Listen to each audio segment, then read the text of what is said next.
Hello, this is Pastor Terry Goodman, and I want to welcome you to the Wesleyan Connection. This podcast is primarily for the clergy and laity of the Holston Annual Conference. Join with me now as I take a look around the connection and share some of the things happening in the churches of our annual conference.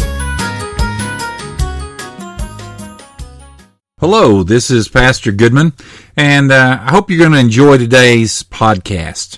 I'm talking with Rick Cherry in just a moment, an interview I did a couple of weeks back. He is our conference treasurer, and if you've never had a chance to sit down and talk with Rick, you probably are going to learn a lot about him, and I believe you're going to learn a lot about the way our annual conference thinks in terms of budgets and in terms of ministries, and I think you're going to see that Rick has a side to him that you probably wouldn't necessarily associate with a treasurer. There's some passion in the man. The man has a heart to want to see people come to know Jesus Christ, and once you get into this interview, we're going to talk about the budget and that kind of stuff, but in the middle and toward the end, I think you'll begin to hear a side of Rick that maybe you've never experienced before. So I hope that you will enjoy this conversation with Rick Cherry, our conference treasurer. Hi, I'm here this morning with Rick Cherry, our conference treasurer, and we're going to talk finances of the annual conference.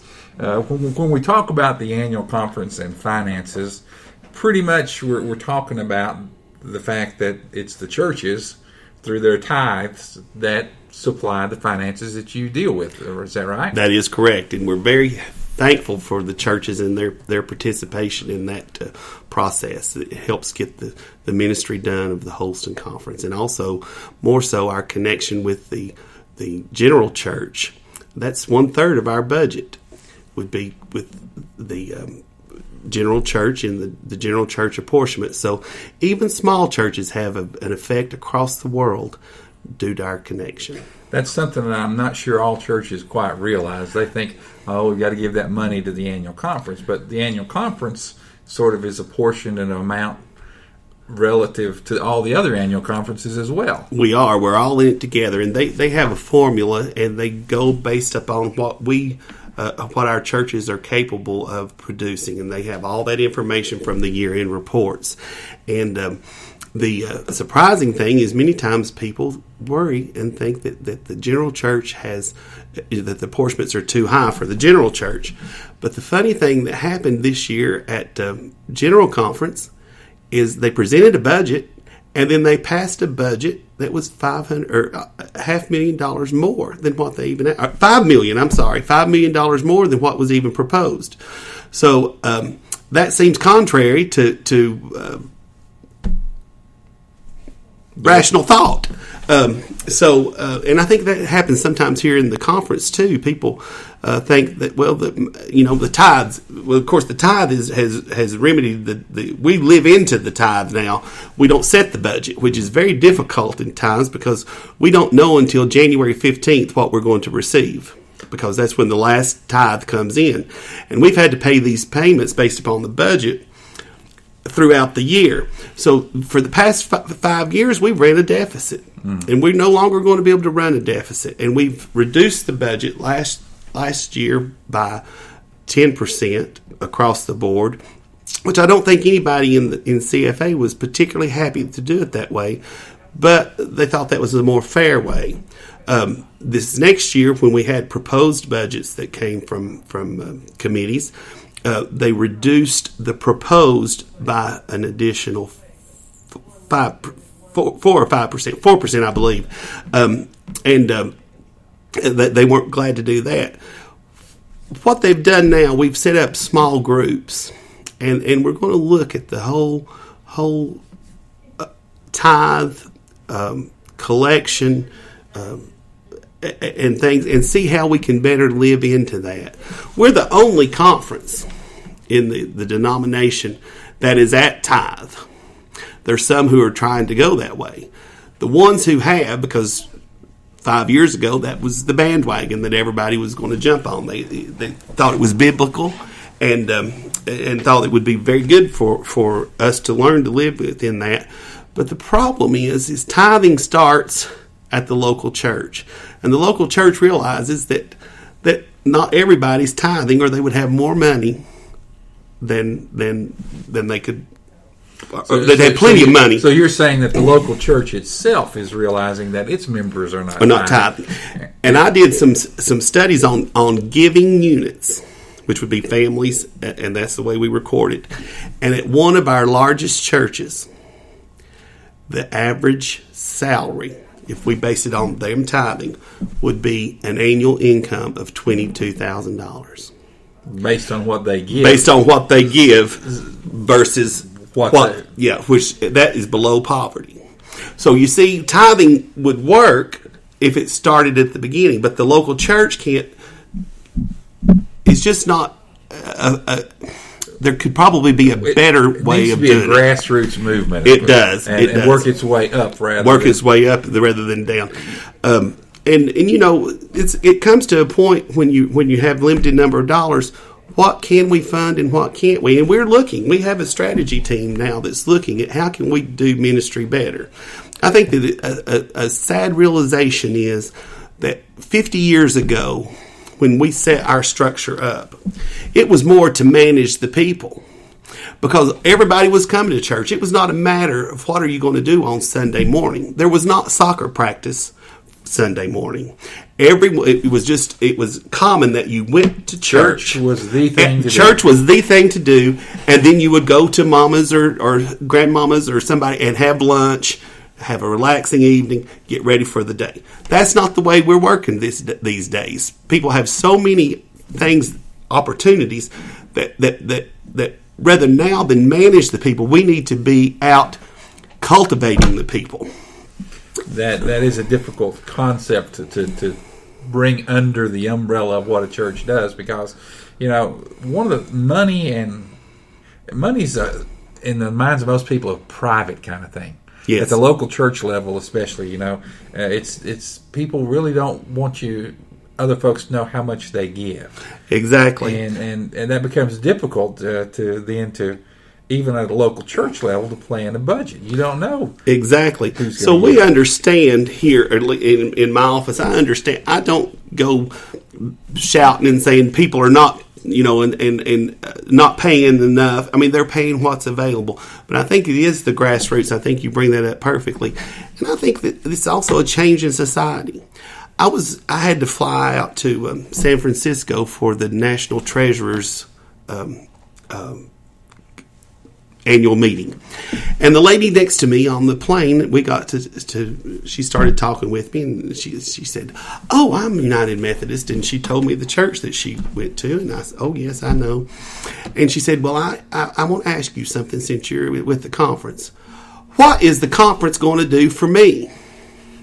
She said, "I don't like this contemporary worship, and my pastor focuses all on that. And here I am sitting in traditional." And I said, "Well, I'll tell you what. Here is the problem. People in the United Methodist Church sometimes think that the church is there for them and to take care of them. And in many ways we are when there's a need. But your job, what can we do for you? We can have you out in the mission field bringing people to Jesus Christ." Oh. And if you would, and she said, "I am so sorry." And I think it was a realization moment for her. But I think that's something that we need to concentrate on. The pastor is there, yes, for you during your rough times. And we all go to God when we have difficulties. But God expects us to be servants and workers and be out in the mission field. You know, Ephesians talks about that in chapter 4, and a few years ago that was a big revelation to me in my personal ministry, because I thought, you know, if it's going to get done, I'm going to be the one to do it. Exactly. Until Ephesians got hold of me, chapter 4, verse 11 there, that it's the pastor's job to equip the saints to do the ministry. Exactly. And I've been trying to do that for like last 5 years or so, and the saints are going, you want us to get involved? Exactly. Yeah. And then I got to looking at the discipline. The discipline outlines Ephesians 4 kind of ministry. Exactly. The role of the pastor there is not to do everything. The role is to help people to understand what ministry is and to do that ministry. And if more people did that ministry, more people will become involved in the life of the church. And I think if they are trained right, they could become givers. They could become people that could support even more ministry in the local church and beyond. Exactly. I just think that somehow in today's society we have got to where a lot of people, what is the church there for me for? Not what can I be there to do for the church. And I think it's just it's something that we're going to have to deal with. I think we're also going to have to deal with the fact that we're going to have shrinking numbers. I was in a meeting yesterday, and the fellow from the general board was here, and he's like, folks, we're not at can we turn it around? Where can we live within these new numbers of people? Because it's just the way at this point in society. But all things come back. I can remember when I was a child, we would go uptown. As a matter of fact, my dad's office was uptown, and we'd go up to J.C. Penney's. And then they went through the time that you would drive down through there Sunday because you wanted to see almost a ghost town.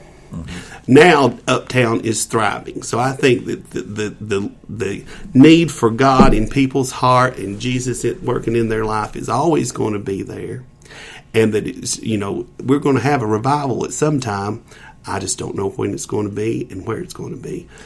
Okay, now you said you were a treasurer. You're beginning to sound like a preacher here. Sounds like the Holy Spirit's about to get hold of you. Well, I'll tell you, I think you can't be one without the other. Amen. I agree with that. Amen.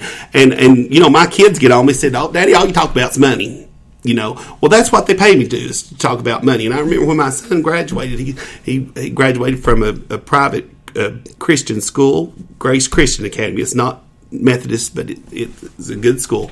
And he said at the graduation, all they talked about was money. I said, money is important in life. We have to the only way we can do ministry is with money. I'd love to say that money's not necessary, but we could not be sitting here today if we did not have power and chair to sit in. Your legs hurting, my back's hurting. I mean, we've got to have certain things, and I think it's just important that we realize that. Well, it sounds like that when we talk then about the annual conference, we're talking about a body that represents all of us. It does, and I get so frustrated sometimes when I hear people say the conference. We are all the conference, and I think I'm in on a lot of meetings, and I tell you, there is nobody. Now, there's some people that maybe I could pick better to be sitting beside, but I know we all have the same goal. In other words, when I say that, I'm saying there's different personalities. Yes. I'm sure I'm not liked by everybody, but my goal is the same, and I try to remember that always. You're there to look at the things that we have to have. In other words, let's go and do this great mission overseas and build this, and you're there to say, well, how are we going to do that? Pay for it. It's not going to happen by itself. You're there to remind us of the worldly nature of ministry in terms of that support. Support, yeah. Let me ask this: how about in terms of the story? How are we doing a good enough job of telling the story of how the money we give changes lives? Have you ever thought of that? Terry, that's something we talk about all the time. And in every meeting I'm in, they say, how do we get our story out? How do we get our story out? We have great communication people here. And I think they do everything in their power. But we're bombarded continuously as a individual with emails, television. How do you get your story to be the top story? Our story's out there. Mm-hmm. If you'll notice, when we go to annual conference, we've made a very and not all people, and certainly not all people in the pews, go to annual conference to see. But we have productions that show where the money is going and things. And those resources are available to local churches to play. I was at a church that I don't think they had 25, and they had big screen up, So I think that even some of our smaller churches not all, but some, have the capability to take those CDs, and I'm not in IT, but however they get them there, download it, whatever, and put that up and share that with the people, because I think that tells a great story. It's one thing to say we have to send 10% to the conference. It's another thing to say, look at the work that they're doing at the conference to help the local church. And I think that is one thing that's sometimes missed, is we're here to work for you. Treasurers call, they have many times problems with W-2s, because, those are a different animal for a pastor versus lay people. And so they'll call and they'll be like, I need help. Where do I get help? I'm like, if you'll just call me and have your information with you, I'll tell you every box to fill out. I'm here to serve you. And we do things like that, and some take advantage and some don't. It's almost like I was in a meeting yesterday, we need small peer groups, because some people are out there all alone even though they're connected. And that's when people get in trouble, when they get out there and they're not connected, and they feel like that they're not part of the connection, and they go on and just kind of do their own thing. We need to support each other. That's what our Great Connection's about. Well, one of the questions that I've been trying to ask the folks I've been interviewing is, what's the passion that drives you? And in case you haven't gathered, folks, he seems to be a very passionate kind of guy. He's enthused, even though he's not feeling real well today. He's full of energy. He's full of passion. And I think we may have seen a little bit of what that passion comes from. Mm-hmm. But would you like to say, what is the passion that drives you for this kind of ministry for our annual conference? I just want to do the best I can. When my day comes to see Jesus, I want him to say, you've done just about as good as you could do with what you had. Not that I've done great, but that I have at least tried, and I've taken it seriously, and I just want everybody to know the joy I have. So you want those words, well done, thou good and faithful servant. I do. All right. Although I must say I fall short, and I don't intend to hear that. I hope to hear that, but I have no. Well, I appreciate the time you spent with me this afternoon, and I hope the folks that are listening out there, the thousands upon thousands of listeners, we're still building the podcast. I understand. Hopefully they will have gained an insight into you and into the ministry you provide for our annual conference. Thank you very much. Thank you. This is Pastor Goodman. Thanks for listening to this edition of the Wesleyan Connection. Be sure to check back often for more podcasts.